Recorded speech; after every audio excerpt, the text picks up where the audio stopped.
नमस्कार विद्यार्थियों।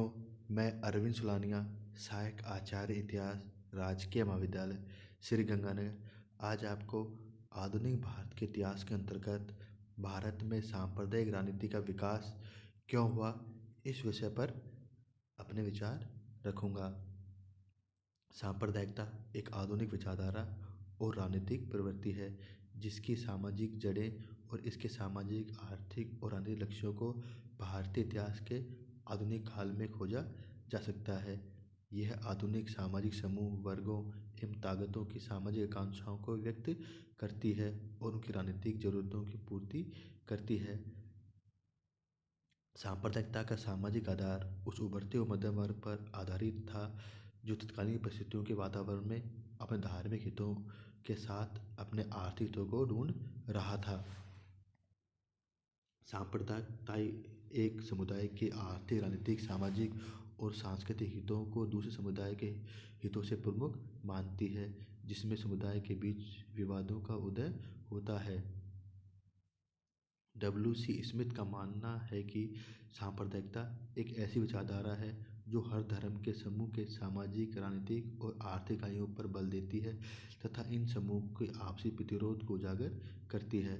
इतिहासकार बिपिन चंद्र के अनुसार सांप्रदायिकता के मुख्य 3 चरण होते हैं। पहला चरण, एक ही धर्म को मानने वाले लोगों के सांसारिक हित एक समान होते हैं।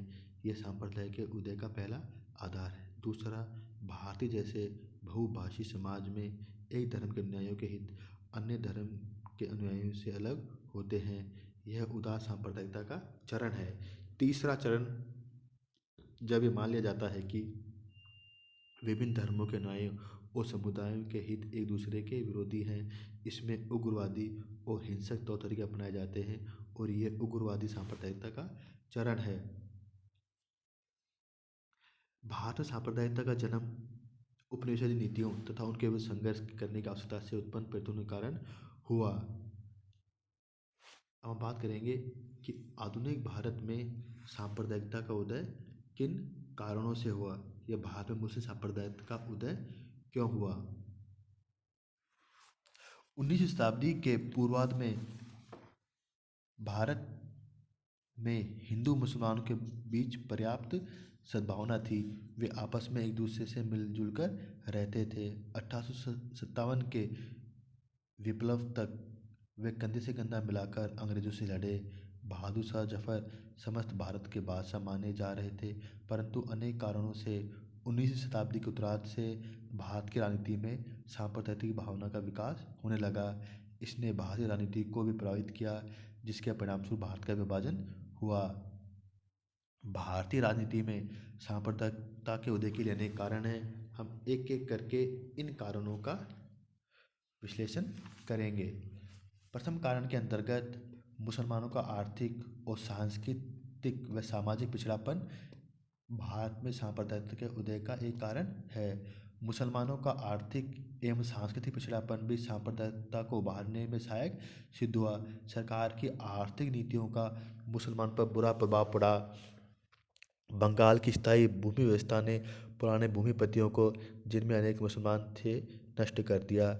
उनकी जगह जमींदारों का एक नया वर्ग सामने आया, जिसमें अनेक हिंदू थे। बंगाल के उद्योग धंधों के विनाश, विशेषकर वस्त्र उद्योग, ने भी मुसलमानों पर आर्थिक प्रहार किया। सरकारी नीतियों के चलते उन्हें नौकरियां भी कम मिलने लगी। परिणामस्वरूप उनके बीच गरीबी और बेकारी बढ़ने लगी। दूसरी तरफ हिंदुओं को सरकारी नौकरी मिलने से शिक्षित मध्यम वर्ग और उच्च वर्ग वालों के बीच मुसलमानों का विद्वेष बढ़ता गया।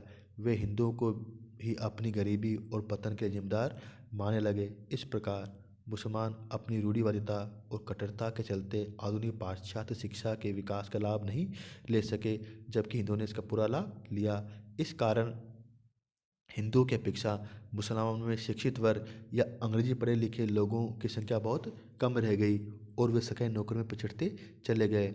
मुसलमानों ने उद्योग व्यापार में भी दिलचस्पी नहीं दिखाई, अतः उनकी आर्थिक और सांस्कृतिक व सामाजिक स्थिति शोचनीय बनी रही, जबकि हिंदू शैक्षणिक व आर्थिक क्षेत्र में प्रगति कर रहे थे। इस विसंगत ने मुसलमानों में हिंदुओं के प्रति विद्वेष की भावना को भर दिया। इसे भटकाने में मुसलमानों की अल्पसंख्यक परंतु शैक्षणिक व आर्थिक दृष्टिकोण से संपन्न उच्च वर्ग ने भी महत्वपूर्ण भूमिका निभाई।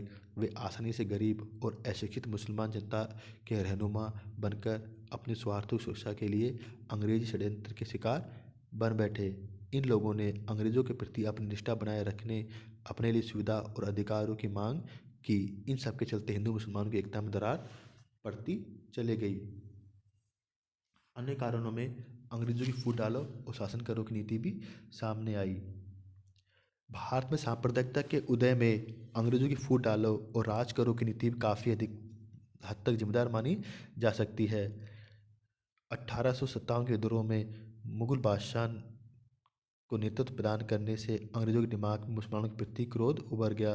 वे इस बात को अच्छी तरह समझ गए कि बंगाल और भारत का राज्य उन्होंने वहाँ के मुसलमान शासकों को हराकर प्राप्त किया है। अतः उन्होंने सदैव मुसलमानों की तरफ भय से देखा, इसलिए मुसलमानों को दबाने में उन्होंने कोई कसर बाकी नहीं रखी। 1857 के पश्चात जहाँ वे हिंदुओं के प्रति नरम पेशी करते, वे दूसरी तरफ मुसलमानों के साथ कठोरतापूर्ण व्यवहार करते। मुसलमानों का राजनीतिक, सामाजिक और आर्थिक पतन हो गया। इस दौरान सरकार ने हिंदुओं के प्रति सहानुभूति अपनाई, लेकिन सरकार की यह नीति अस्थायी सिद्ध हुई। भारत में राष्ट्रीय चेतना के उदय के साथ ही अंग्रेजों को अपनी नीति में परिवर्तन करना पड़ा। भारत में राष्ट्रीयता के उदय ने अंग्रेजों के लिए खतरे की घंटी बजा दी। इस खतरे से उबरने के लिए उन्होंने भारत में सांप्रदायिकता को बढ़ावा देकर फूट डालने की नीति से बेहतर कोई भी हथियार नहीं दिखाई दिया। अतः इसका इस्तेमाल उन्होंने लोगों पर किया। अब अंग्रेजों ने मुसलमानों के प्रति कठोर नीति अपनाने के बदले उनका हिमायती बनना एवं हमदर्द बनने का ढोंग रचा। हिंदू मुस्लिम एकता को समाप्त करने के उद्देश्य से उन्होंने मुसलमानों का हमदर्द बनने का दावा किया। दोनों सांप्रदायिकता के बीच खाई बढ़ाने के लिए उन्होंने अदालतों में उर्दू की जगह हिंदी भाषा के प्रयोग को बढ़ावा दिया। उत्तर प्रदेश और बिहार के मुसलमानों को एक दूसरे से विमुख कर दिया। विभिन्न वर्गों के हितों और स्वार्थों को अलग अलग आश्रय देकर सरकार ने भारत में सांप्रदायिकता की भावना का बीजारोपण किया, जिसके परिणाम आगे चलकर अत्यंत भयंकर निकले।